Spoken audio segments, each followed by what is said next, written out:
Students, last time बेटा हमने आपको कम्युनिकेशन चैप्टर स्टार्ट करवाया था। आज उसी के ऊपर आज हम आपको बहुत ही एक इंपॉर्टेंट टॉपिक करवाने जा रहे हैं। उस टॉपिक का नाम है मॉड्यूलेशन। क्या होता है मॉड्यूलेशन? मॉड्यूलेशन क्या होता है? देखो बेटा, एक बात का ध्यान रखिए, जो ऑडियो सिग्नल होता है ना, cannot be transmitted over long distances. N audio signal, देखिए मैं आपको बताता हूँ, यहाँ पे लिख देता हूँ। An audio signal cannot be transmitted over long distances.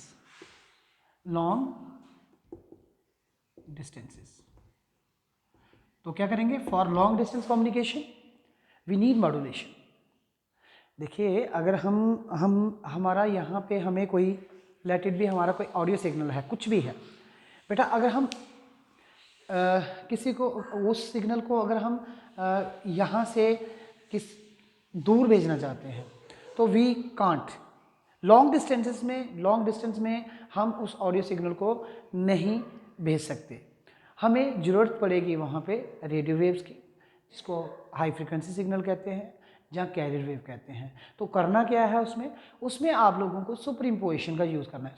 Principle of superposition ज़्यादा ना आप लोगों को 11th में भी करवाया था। उसमें क्या करता है, जहाँ आपने केमिस्ट्री इसमें इलेक्ट्रोस्टैटिक में पढ़ा है प्रिंसिपल ऑफ सुपरपोजिशन, तो इसमें वेव्स को सुपर इम्पोज करना है, ऑडियो सिग्नल को सुपर इम्पोज करना है over the high frequency signal और रेडियो वेव। ठीक है, अब ये कैसे करना है, ये डायग्रामेटिकली हम आपको बताएंगे। तो सबसे पहले याद रखना है, an audio signal can not be transmitted over long distances.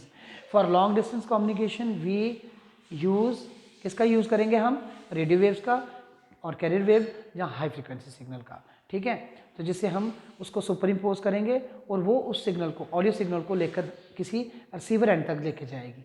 जब रिसीवर एंड पे पहुंचेगी वो कैरियर वेव, तो ऑडियो सिग्नल और कैरियर वेव दोनों आपस में अलग अलग हो जाएंगे। जब रिसीवर एंड पे कैरियर वेव और ऑडियो सिग्नल, जिसको आप ऑडियो सिग्नल को तो कहोगे जैसे कैरियर वेव है, कैरियर वेव को आप रेडियो वेव भी कहोगे, हाई फ्रिक्वेंसी सिग्नल भी कहोगे, दोनों सेपरेट हो जाएंगे। तो जब कैरियर वेव ऑडियो सिग्नल से सेपरेट हो जाती है तो उसको हम कहते हैं डीमॉड्यूलेशन कहते हैं। और मॉड्यूलेशन प्लस डीमॉड्यूलेशन को मिलाकर हमारा बनता है मॉडम, MODEM। ठीक है, तो मॉडम बनता है, जिसके बारे में आप लोगों को अभी आप लोगों के बारे में ये सिलेबस में तो नहीं है मॉडम, लेकिन पता होना चाहिए एक्चुअली में मॉडम होता क्या है इसका, क्योंकि जब मॉड्यूलेशन डीमॉड्यूलेशन होती है तो कॉम्बिनेशन में जो आता है वो मॉडम आता है। ठीक है, तो अब यही चीज़ मैं आपको बताने जा रहा हूँ। An audio signal can not be transmitted over long distances. तो देखेंगे, for long distance communication we use carrier wave और रेडियो वेव और हाई फ्रिक्वेंसी सिग्नल। ठीक है, तो for long distance communication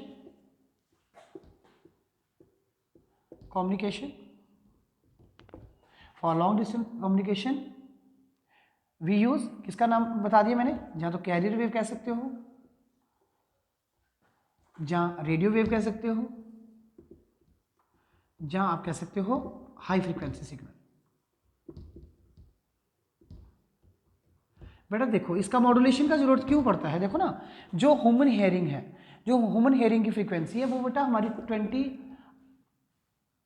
20 hertz से 20 किलो हर्ट्ज तक होती है। 20 हर्ट्ज से लेके 20 किलो हर्ट्ज तक होती है। ठीक है, ह्यूमन हेयरिंग फ्रीक्वेंसी। ठीक है, तो उसके लिए अगर आपको इतनी फ्रीक्वेंसी, अगर आपको 20 हर्ट्ज से लेकर 15 किलो हर्ट्ज तक की फ्रीक्वेंसी चाहिए, तो आपको बेटा एक वर्टिकल एंटीना 5000 मीटर का, 5000 मीटर का एक वर्टिकल एंटीना लगाना पड़ेगा। अब अगर आप उन्हें मॉड्यूलेशन नहीं इस्तेमाल करना, तो अगर मॉड्यूलेशन नहीं आपने इंप्लीमेंट करना, तो 5000 मीटर का मतलब हो गया 5 किलोमीटर, है ना। 5 किलोमीटर का वर्टिकल एंटीना पॉसिबल है? नहीं है, कभी भी जिंदगी में पॉसिबल, ये चीज़ पॉसिबिलिटी हो ही नहीं सकती। तो why we use modulation, why we use carrier wave, why we use radio waves. ठीक है, तो अब हम आपको बताएंगे कि, और human hearing 20 hertz to 20 kilohertz होती है। ठीक है, तो इसमें ये फ्रीक्वेंसी आपने याद रखनी है, और इसमें प्रोसेस क्या है, इसको डिफाइन कैसे करना है। Modulation is may be defined as the process of, इसे कहेंगे the process of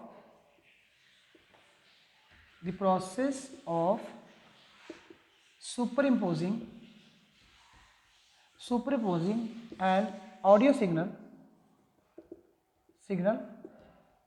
over a high frequency signal, high frequency signal और कैरियर वेव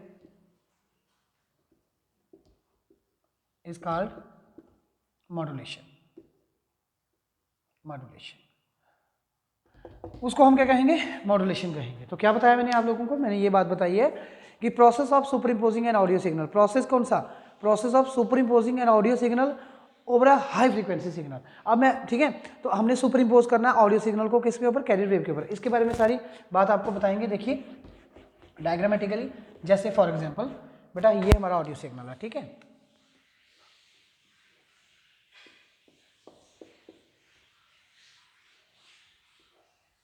ठीक है, this is called audio signal, okay, ये हमारा ऑडियो सिग्नल है। तो ऑडियो सिग्नल को, और कैरियर वेव कैसी होती है, ये कैरियर वेव ना, इसको नहीं पता वो देखिए,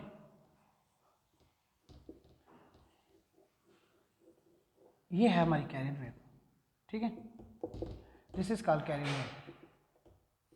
अब मॉड्यूलेटेड वेव कौन सी होगी, देखो ये हमारी फिगर ए होगी, ये फिगर बी होगी और ये फिगर सी। देखिए